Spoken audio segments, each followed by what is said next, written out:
Robert Bowling was een dagje in Nederland en kwam zowaar langs bij tweakers.net. De voormalig community manager van Infinity Ward wilde best wat tijd vrijmaken om de vragen te beantwoorden die op God gesteld zijn over Call of Duty Modern Warfare 3. Zo vroeg Member Dynamics zich af of Infinity Ward nog wel genoeg creativiteit heeft om een nieuwe Call of Duty te maken.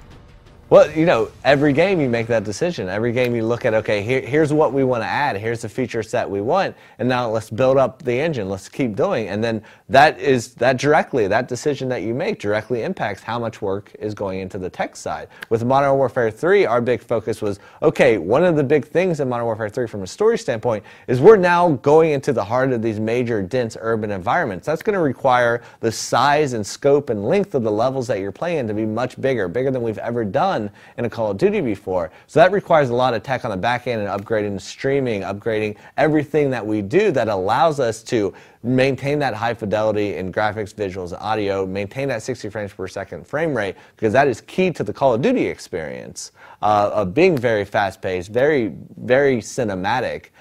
So we have to, you know, say, okay, that's what we want to do, so that's where we focus our advancement. If it got to the point of we're like, okay, we want to now go in this direction, a different direction that requires this, this, and this, that's when you're like, okay, well then we need to focus more in this area. I'm sure you're familiar with like the general critique on Modern Warfare 3. Like there's fans and there's people who are going to be a bit more critical.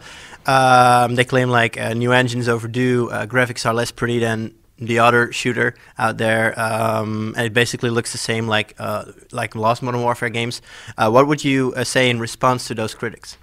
Well, I think it's most important to look at our design philosophy for Modern Warfare 3. And I mean, at the end of the day, we look at what can we add and what can we build upon to really improve the gameplay experience, the core gameplay that you're going to get and the player's going to have. So everything that we add is all focused on improving that and making sure that we're building it out and giving you more of an experience than ever before. And that's where we focus everything. And then once you get that and nail that core gameplay and you're enhancing that and you're improving that for the player, then we look at, okay, now how can we enhance the immersion? And you do things like that by upgrading the tech and the visual engines, upgrading lighting, audio things that give you more situational awareness, because that stuff, while improves the immersion and look and fidelity of the game, most importantly, also directly impacts your gameplay, because now you're more situational aware. You know, you're able to pick out targets better. You're able to just get into the game more. One thing that will launch simultaneously with Modern Warfare is, of course, Elite. Yeah. One question we're getting a lot is that players are a little bit afraid how the arrival of Elite will affect their gameplay if they're not using Elite. It will not hinder or affect their gameplay at all if they're not using Elite. Elite is a additional service outside the game that allows you to get more out of the game for free that everyone has options to if you want to. So, you know, it's detailed stat tracking, it's the ability to create groups of further customize like who you're playing with and you know, their information, and then other things like changing your create a class on the fly, you know, remotely, and you can push it to the game.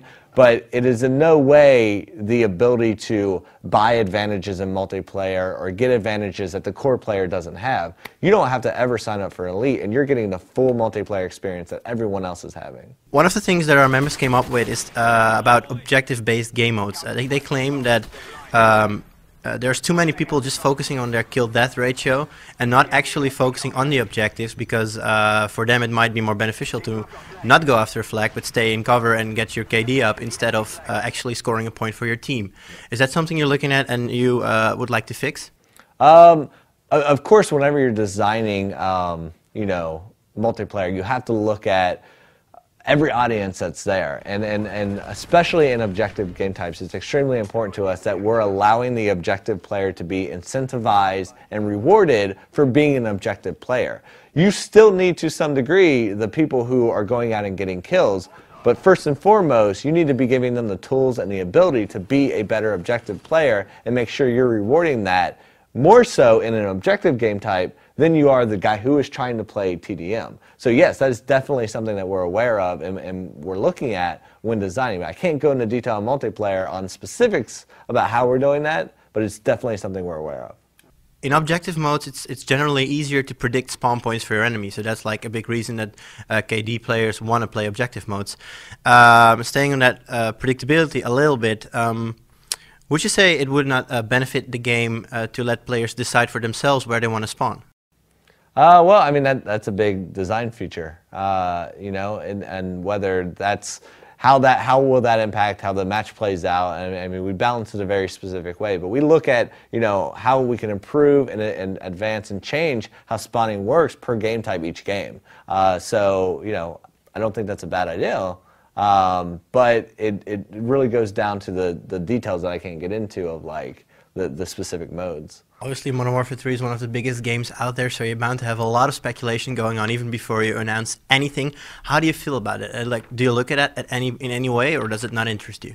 No, I look at all the speculation and rumors because it's just fun most of the time, and I love having people speculate about the game because that means they're interested, that means they're passionate, and that means they want to know more. So it's always great to see people speculate and then like start pulling, because sometimes you'll see something and you'll be like, that's a great idea. Let's do that. And then you start pulling from it and letting it inspire and shape your design as a whole. You know, we take it in a lot of ways as another form of feedback. All right. Could you name one of those things that came from somebody posting something and you guys thought, that's actually really good? I mean, especially with multiplayer stuff, when you see people like speculating things, you're like, oh, you know, we never thought of that, but that would be really cool. And you know, that's inspired some, you know, some tweaks and stuff in multiplayer, but I can't go into detail on that yet.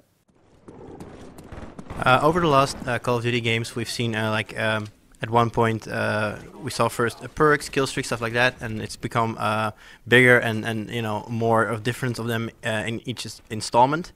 Some of our members claim that because of this, teamwork or the value of teamwork has gone down a little bit, while it was key in let's say a Call of Duty 2 or the first Modern Warfare game. How would you respond to that?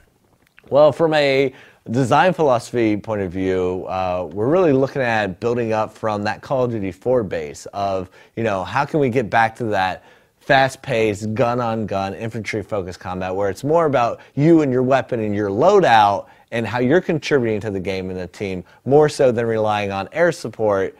You know, so it should be about you and your weapon getting the majority of your kills and your tactics, and relying on the air support and the kill streaks as what they're intended, support, not your main way of getting kills. So I completely agree with that. I think that's extremely important to make sure that we're focusing on that and bringing that mentality back of working together as a team, as well as some other cool stuff that I can't get into that we're doing to also encourage that in team-based modes like TDM and objectives things to you know, incentivize players to play more in that mentality. In Modern Warfare, or in any Call of Duty game for that matter, you're always playing with a highly trained Marine or a soldier or, you know, whatever. Isn't it a nice idea or to put a regular guy or even rebel militia in the lead? Right. Well, you know, I think that is good, and why in Modern Warfare 3 we like to give you a view of the conflict from different perspectives. So, you know, while sometimes you are boots on the ground, you know, Delta Force and fighting in the streets of Manhattan's, other moments you're playing from different perspective. You're seeing what it's like to be air support or ground support, but most importantly, you are always just a guy on the ground as part of a group. You are never, you know, the leader of a group. You are never the captain of the group. You are never, you know, this singular badass guy. We always want you to be just one of the guys in the squad who is typically the lowest ranking, least skilled guy in it. So yeah, I agree. But there are moments that, you know, you will be playing as these high-speed operators as well.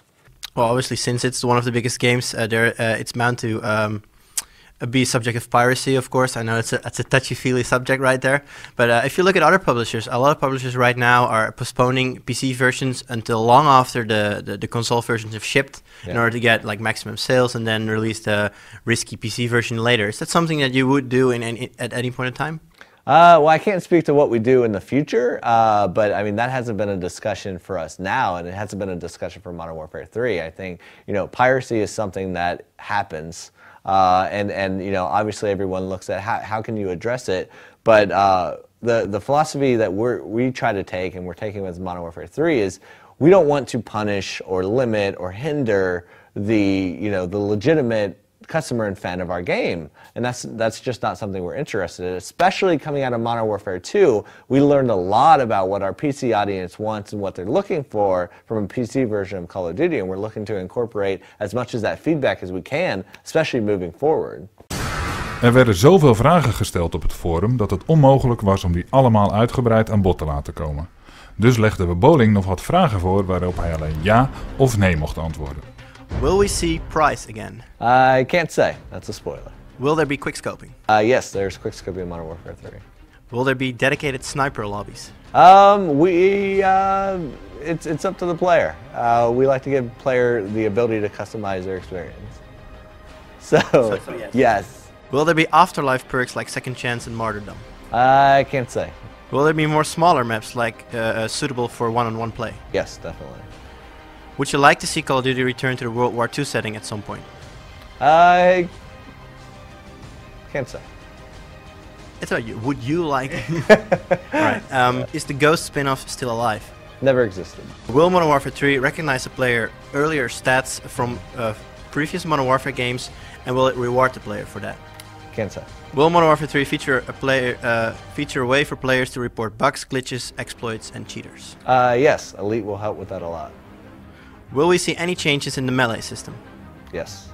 Is it possible to shoot off soldiers' limbs in Modern Warfare 3? No.